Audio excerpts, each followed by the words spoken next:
customer awareness, right? We also know that Indian consumers are price sensitive, right? And versus loose eggs, other brands, obviously Eggo's is positioned as premium. So how do you transfer that price to the consumer? And I mean, how do you start testing that as a new brand? Can I mark up? Can I do this pricing transfer to the consumer or not? I think it depends from both ends. First, you have to look at your own P&L, what level of unit economics you are able to achieve at a given scale, and will it provide you sustainability as a company? Can you be unit economics profitable? Can it cover for some or most of your fixed expenses, and you're not dependent on funding, external funding always?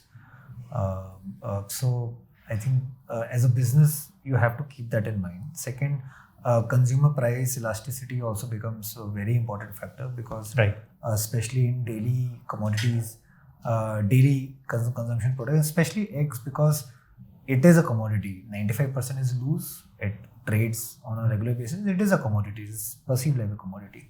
So price elasticity, it is very elastic. We see it on a regular basis. So for us, in the earlier days, it was always difficult because when we were early, we launched loose eggs would sell at 5-6 rupees a piece. Right.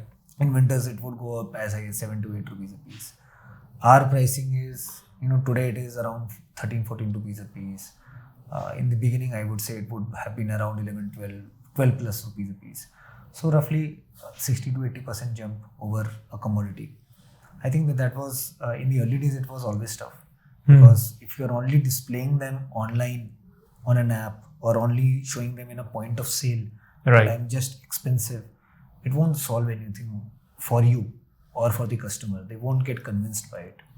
So in food, and especially in our category, what we learned is that trials and actual experience is, it's the final word. So if your product is really good and if you can communicate to them why it is better and why there are demerits with the other options, then they understand. The consumer of today is very smart.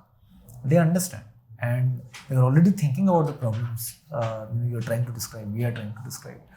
So large part of our marketing has been on inducing trials, and I think every year we increase our targets of samples we will give out in the market, but we do very frequently. We will reach out to societies, gyms, wherever we can find our end consumer, and when we just give them free samples, that just try consuming it.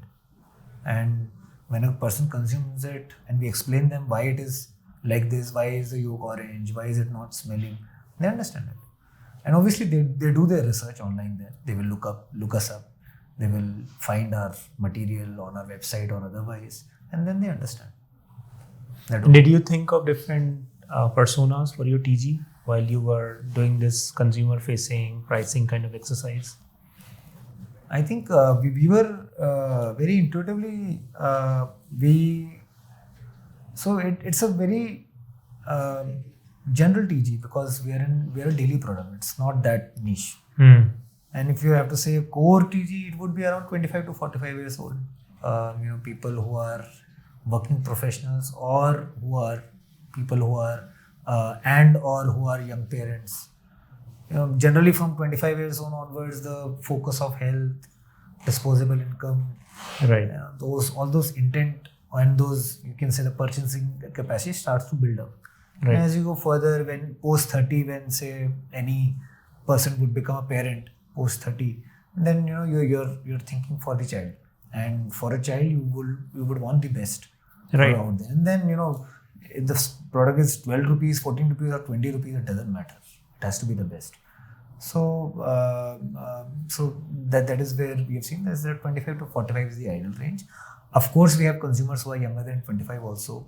We have people who are older than 45. They are 60-year-old, 55-year-old consumers in our TG.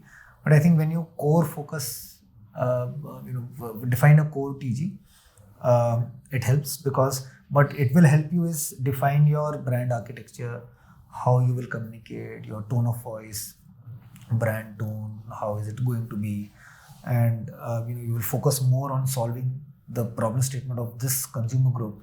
And if your thought process is that if I can solve this group, then the person who are maybe not falling in this bucket will also resonate with this. Because you're thinking on a scale basis. You're thinking on a stats basis only. So this is what we have defined, and so far it is working great.